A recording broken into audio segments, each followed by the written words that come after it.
Təşviş anında, o panik atak durumlarında dərhal nəfəs almaq istəyirsiniz, pəncərəni açırsınız, hava axını gəlsin ki, çünki qorxursunuz ki, nəfəsiniz kəsiləcək. Bu zaman sizin təşvişiniz biraz da artır.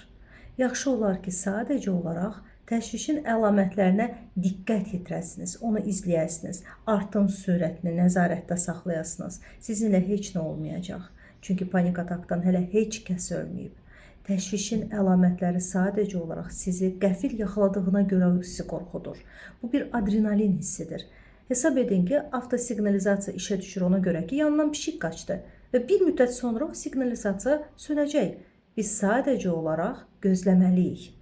Səbəbləri o bir başqa mövzudur. Daha geniş şəkildə mən bu barədə açıq təlimlərdə də danışıram və eyni zamanda fərdi şəkildə də insanlar koqnitiv səviyyədə bu təşvişin əlamətlərini dayandırmaq istəsələr, birinci səbəblərlə işləməli olacaqlar. Koqnitiv davranış terapiyası ən doğru seçimdir.